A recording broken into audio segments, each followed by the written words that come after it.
is signed, sealed, and delivered to Barack Obama.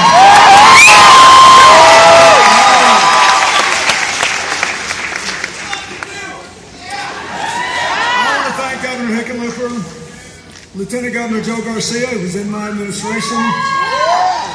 Senator Michael Bennet, thank you. Thank you for winning 2 years ago in that tough year and for your service.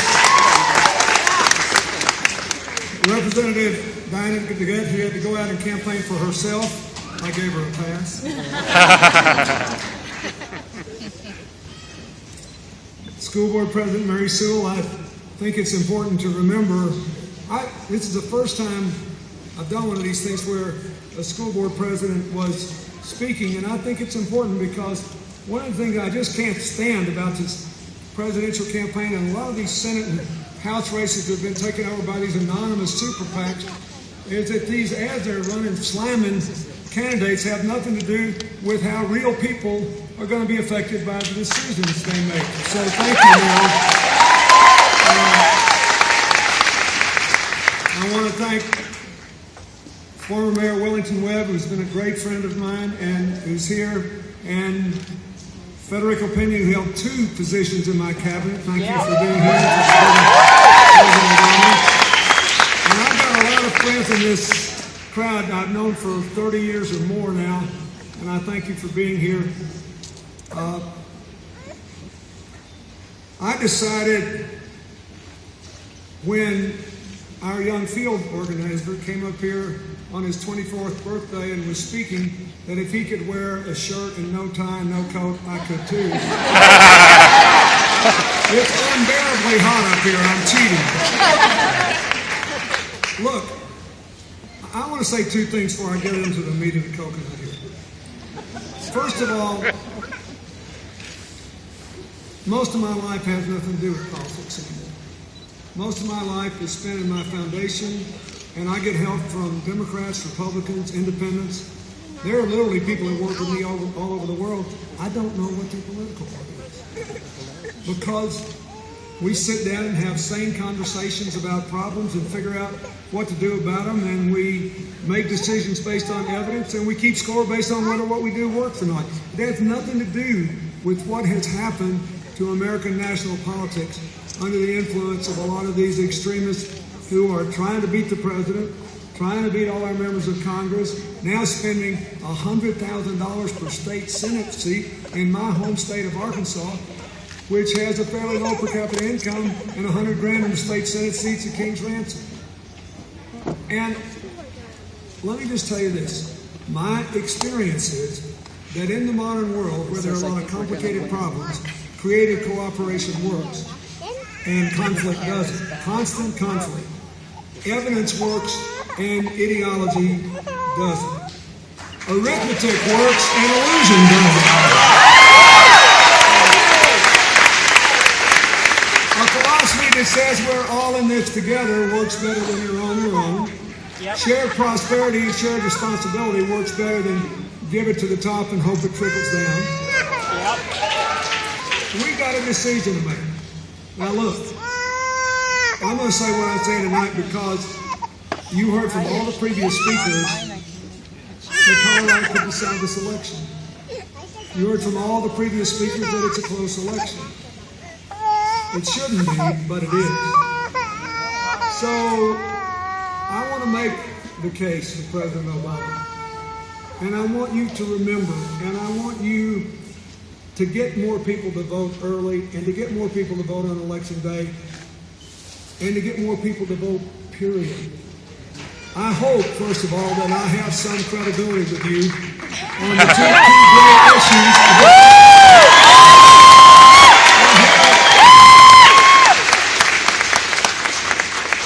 On jobs, on deficits, and getting rid of them, and on something that the Republican nominee has just discovered around debate time, that middle-class Americans have stagnant income and that poverty's gone up.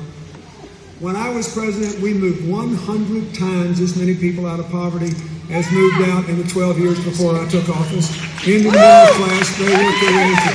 It's the only time in the last 30 years when the incomes of the bottom 20% and the second 20% rose in percentage terms as much as the top 20%. I know something about this. I am telling you this not to go back and relive the past, but to look to the future. Look, there are three big issues in this race. One is, which candidate's more likely to restore the middle class with jobs and incomes and give poor people an honorable chance to work their way into it? Obama. Two is, which candidate is more likely to build a new economy? You can't go back to the 1990s. You've got to build a 21st century prosperity based on 21st century jobs and educating and training people to do that work.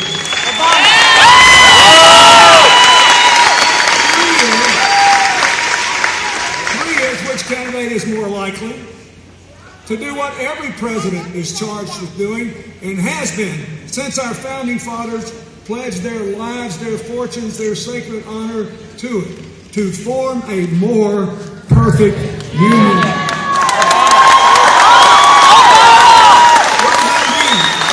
What means our eternal mission is to widen the circle of opportunity, to deepen the meaning of freedom, to strengthen the bonds of our community. The answer to those three questions is President Barack Obama.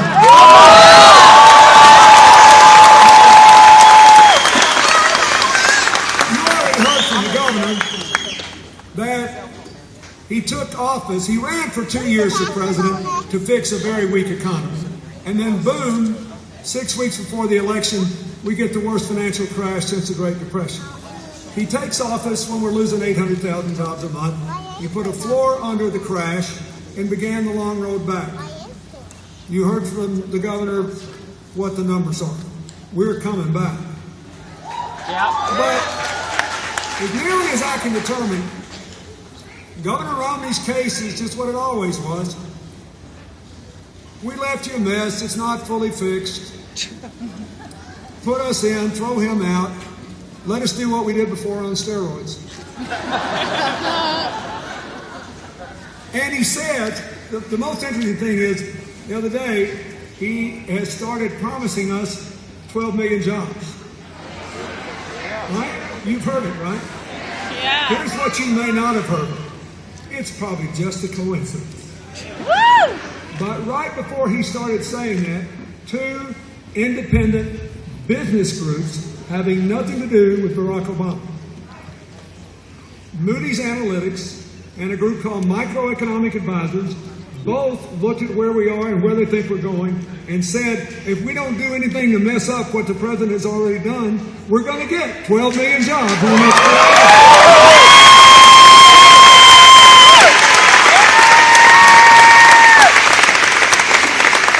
The essential argument of Governor Romney is, hey, I look like a president. I act like a president. I proved I can change my message for any circumstance and position. So elect me, and I'll claim the credit for the jobs that Barack Obama's policies.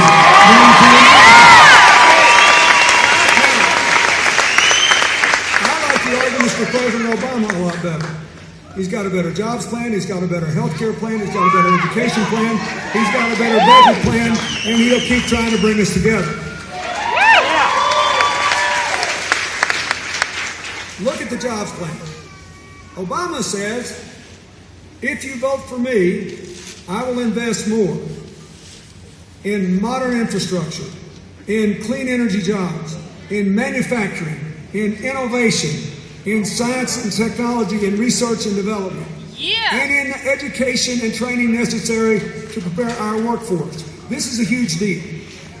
There are 120,000 jobs open every year for people with degrees in computer science. We are only producing 40,000 people every year with degrees in that area. Microsoft alone is trying to hire 6,000 people right now. That's Obama's plan. Romney's plan is, I'm going to have to cut all that a lot. I'm really sorry, but I got to cut taxes for millionaires again. If you believe that giving the highest income earners another tax cut is better economic policy than investing in a 21st century economy, you should vote for Governor Romney. If not, you better vote for Barack Obama.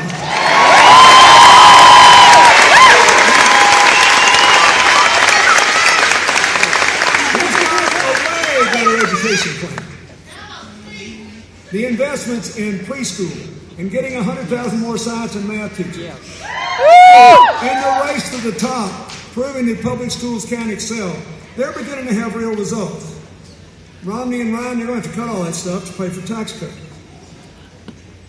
And even more important, I want every one of you to listen to this. This issue can guarantee the election if 100% of young people know about it. The president's student loan reform is the single most significant piece of reform legislation passed in the last 4 years that hardly anybody knows about. Here's how it works. First, the problem. From the GI Bill to the last decade, America ranked near the top in the world in the percentage of our young people with four-year college degrees. It fueled growth for all the rest of us.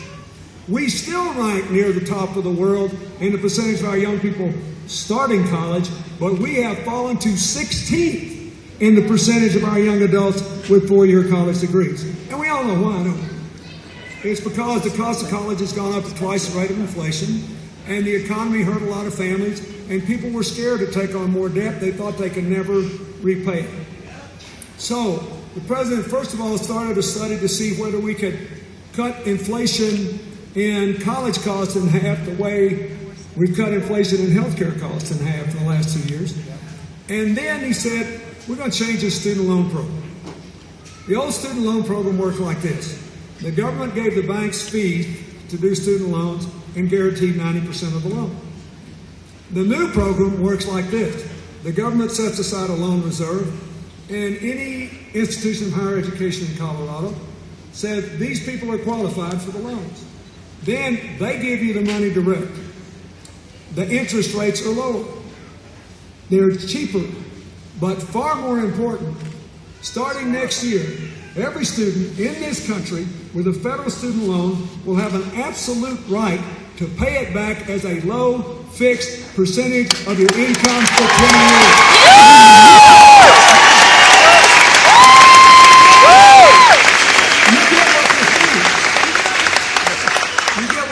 This means that nobody ever has to drop out of college again because they're scared of the cost. Right.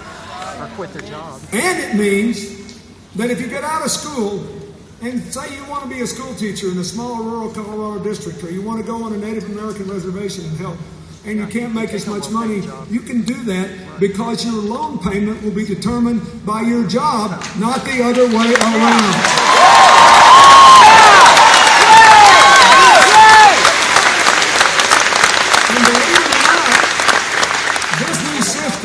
Over 10 years will cost you, the taxpayers, $60 billion less than the old system.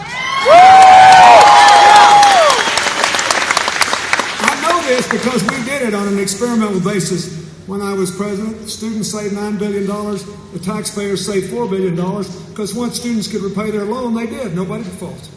Right. So it's a huge deal. What are they going to do, the president and the Congress? What have they done with that $60 billion? They have provided that every single year for the next 10 years, Pell Grants will keep up with inflation. They have provided that every single year for the next 10 years, we will keep those tax credits for middle-class families to help their kids pay for college. Now, what is the Romney position? I couldn't make this up.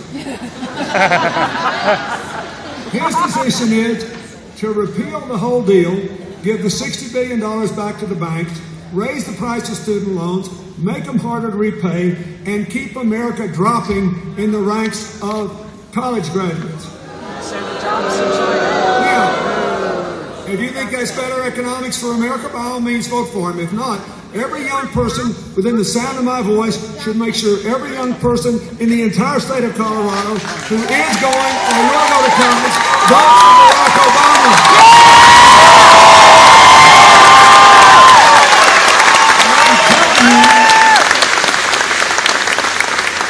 I talk about this in every crowd. Fewer than half the college students that I talked to knew about it and understood how it worked, or people who are about to go to college, or they're expectant but concerned parents. They don't know. If everybody knew, it would change the election in every state in the United States of America. Will you tell it for the next week?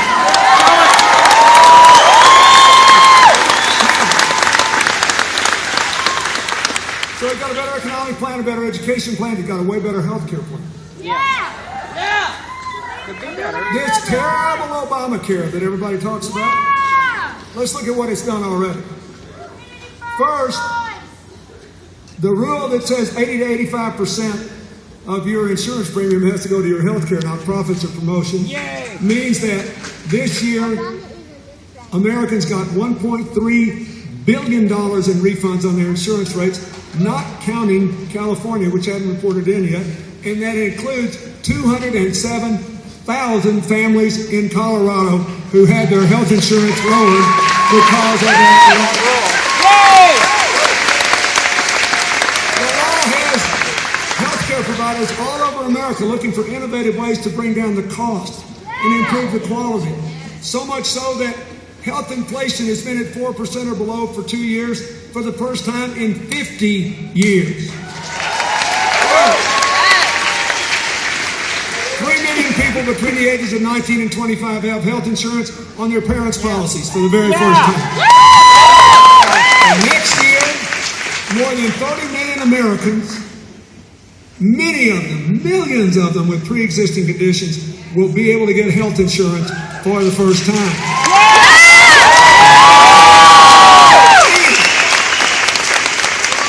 It is now no longer legal to charge women more than men for the same health care coverage.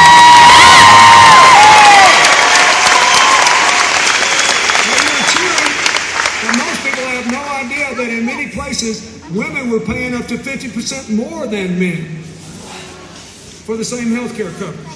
And believe it or not, there was a Republican amendment in the House.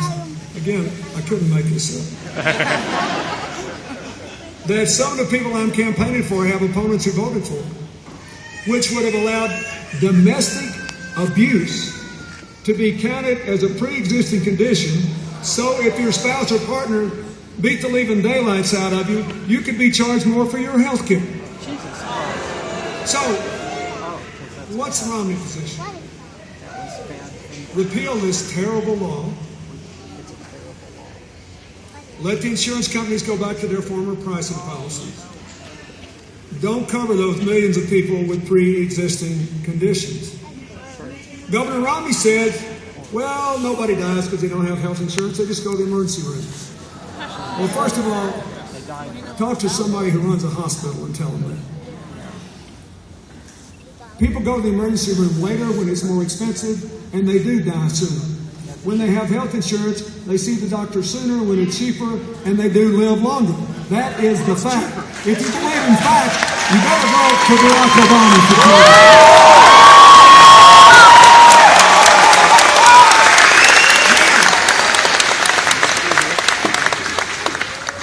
The president's budget plan is way better. You remember the Republicans said, oh, the debt's the biggest problem in the world. Remember that debt clock they had?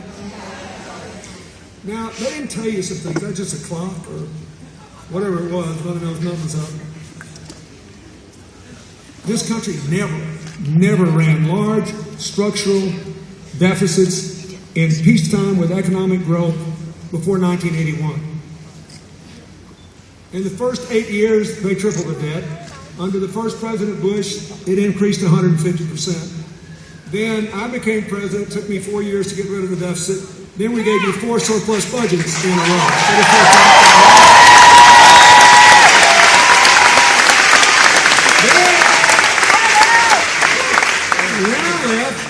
They repealed the rule that says you got to pay for things as you go along, cut taxes, mostly for over income people, and put 2 wars and the senior drug benefit on the credit card. And the debt doubled again. You know why? Because no one can escape arithmetic. So, this debt reduction plan. Look, right now the debt's not a big problem because interest rates are lower than inflation. People are paying us to take their money. That's right. Which is why we should have adopted the president's job plan and unemployment to be below 7% today. But the debt's going to be a huge problem as those 12 million jobs come in. Why? Because then businesses will want to borrow money. And banks will want to lend it. And we'll be growing. And then interest rates will go through the roof. You can't afford that. If interest rates today were what they were when I was president, instead of spending $250 billion a year on interest on the debt, your government would then spend $650 billion. And then we would be toast with our education program, toast with our economic program. We'd be in trouble. So what did the president do? He said, let's reduce the debt by $4 trillion over the next decade. He tried to work with the Republicans and agreed right up front to $1 trillion in spending reductions.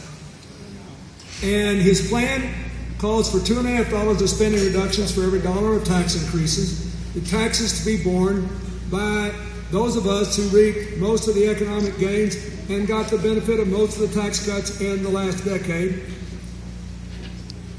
And all we're being asked to do is go back and pay what we did when I was president, when, as I recall, wealthy people did pretty well. It's just that everybody else did well, too, because we had a shared opportunity philosophy.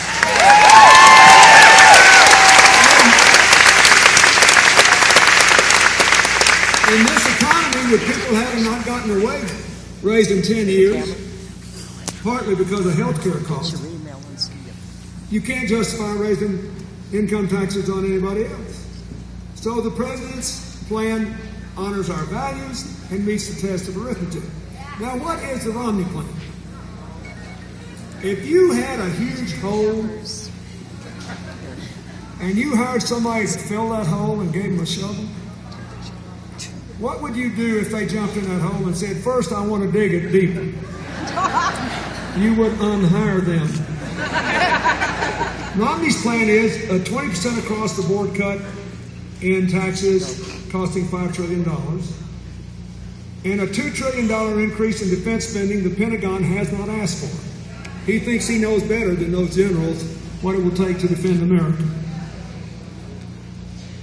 And when asked how he's going to fill it, except for one piece, which the president supports and I do too, you can cut the corporate rate to the international average and repeal corporate deductions and make it even out, $1 trillion each. You can do that, and we should.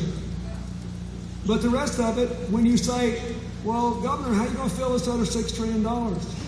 He says, I'm a businessman. See me about that after the election.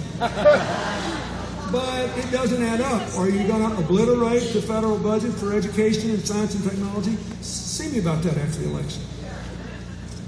I know what I'm doing. I ran the Olympics.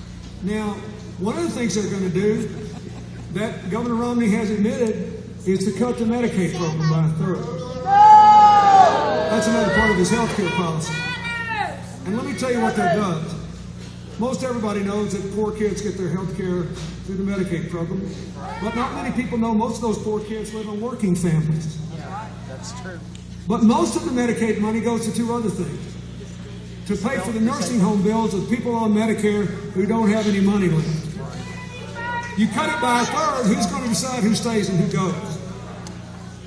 And then there's the final category, the cruelest of all. Families, many of them with good, solid middle-class incomes, whose children have autistic conditions, or cerebral palsy, or muscular dystrophy, or developmental disabilities, who are a blessing from God but cost more to care for. Their parents could not even work if they didn't get help from the Medicaid program, and they want to cut it a third to give me another tax cut. I say no, and you should say, give me Barack Obama.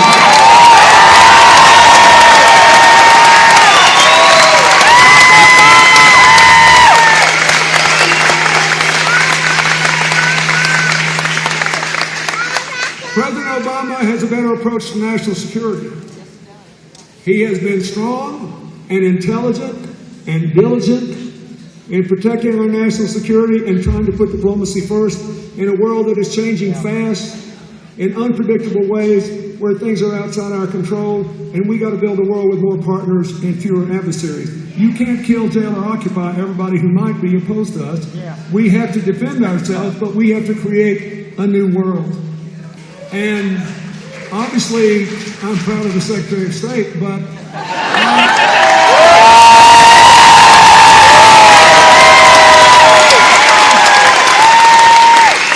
this goes way beyond that.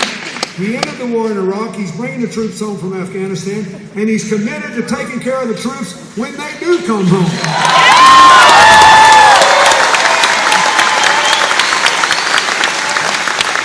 Notwithstanding the soothing words in the last debate, his opponent's main advisors are part of that neocon group that used bad intelligence to get America involved in the Iraq War in the first place.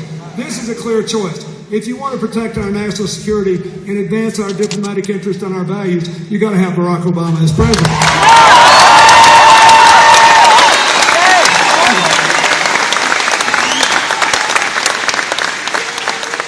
President Obama is creating a more inclusive, fairer country. He signed that executive order when the Congress refused to act on immigration reform. So that hundreds of thousands of young Americans when they were children and weren't documented stay if they go to college or serve in the military. He signed the Lilly Ledbetter Fair Pay Act.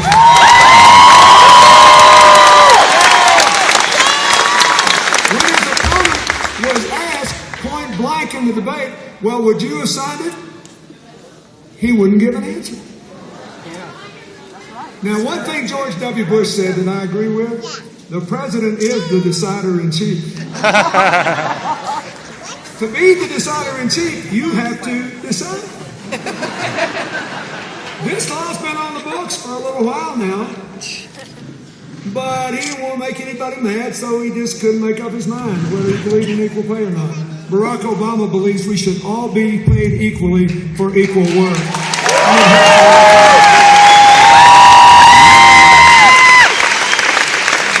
And he believes that he should oppose those Republicans who want to defund Planned Parenthood, deny access to contraceptives, and even repeal a woman's right to choose in cases of rape or incest. He opposes those people. His opponent endorses them for election. This is a clear choice.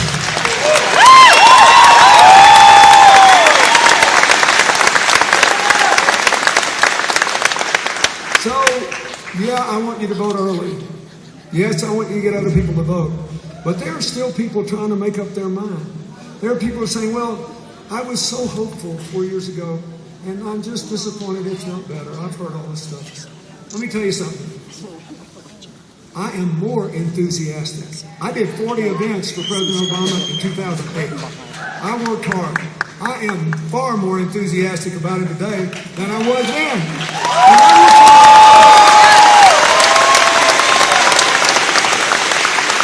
I have done that job, and I know it is easier to talk about than to do.